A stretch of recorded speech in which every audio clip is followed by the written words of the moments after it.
When someone has a powerful, powerful, powerful, powerful desire and they're pinching it off just a little bit, you can make it happen anyway. It's just not that pleasant.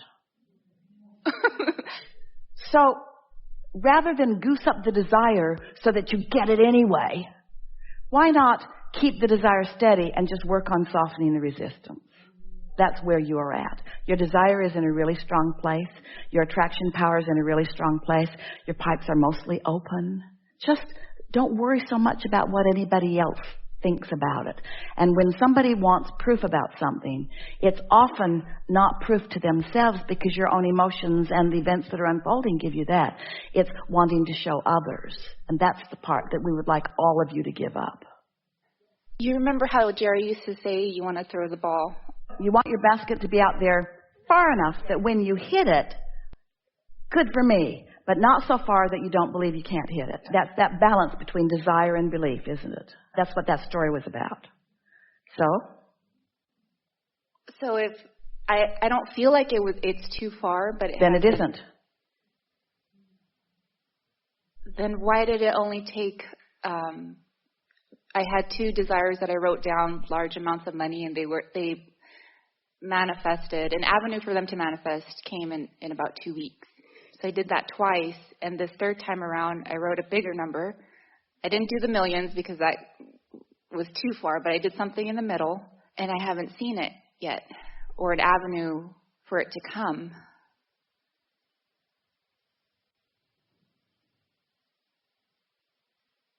We're just waiting for it to come.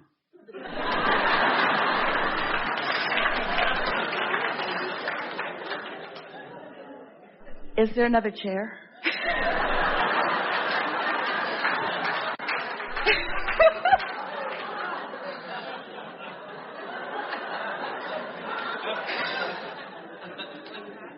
There's only 25 minutes left in this seminar. Oh, you want it to come like right now? Do you want it to come, or do you want an impulse to come that feels exciting? Do you want an idea to come that is satisfying? Do you want the desire to get bigger? There's a whole lot that is coming, but because you're fixated on it coming just in that specific way, that specific amount of money showing up, boom, right here and now, then you might be missing all of the things as these thoughts are turning to things. That's what I was thinking. Don't you like the feeling of inspiration? Esther was so excited the day that the pool school guy thought that she had a broken sprinkler, because he pointed out something to her that caused her to call somebody, that caused her to call somebody, that got to the bottom of something. And there wasn't even a broken sprinkler. But that led to that, led to that, led to that, and it was all so fun. It was all so fun. It was like, oh, the universe knows what the path of least resistance is. The universe knows just how to get the guys, the 2 best guys of that whole company. There are hundreds of them that work that city. The 2 best guys were in Esther's neighborhood in the moment that the pool guy was inspired to think that there was a leak when there wasn't one. Well, don't you think that was way more fun for Esther to have that experience than any other way it could have unfolded? Don't you like to get your hands in the clay of all of this? I do.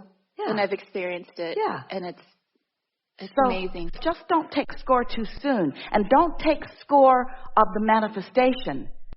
Be aware of the energetic unfolding and revel in the power of the energetic unfolding. We know you know this, but we're going to say it in a way that's really going to hurt your feelings. No, wait. We know you know this, but we really want you to consider this in a really strong way. You are not ever going to get it done. There is always going to be something else you're asking for that you don't know how it's going to come, when it's going to come, where it's going to come from, who's going to bring it. There's always going to be all of those potentials for adventure and surprise and delight out there for you. That's just the way you planned it. Not one of you said, I'll go forth, but line it all up because I don't want any suspense in my life. And I don't want to ever have to do any personal vibrational work. And I don't want to ever have to pay attention to my guidance system. I don't want to mold the clay. I just want to ask for it, and I want somebody to deliver it right now. Because I want to be all powerful in this creative universe. None of you said that. What you said is, ooh, I'll mix it up and desires will be born within me and some of them will feel strong. And I'll be able to tell when I'm on point with them. And when my inner being and I are in sync about something that I want, I'm going to have a wonderful ride on my way to the unfolding of that. And then you said this too. You said it and we promised that we would tell it to you. You said, don't let anything come to me instantly because I want to enjoy the journey. That's exactly what I desire, is to enjoy the journey. Then stop complaining about the journey.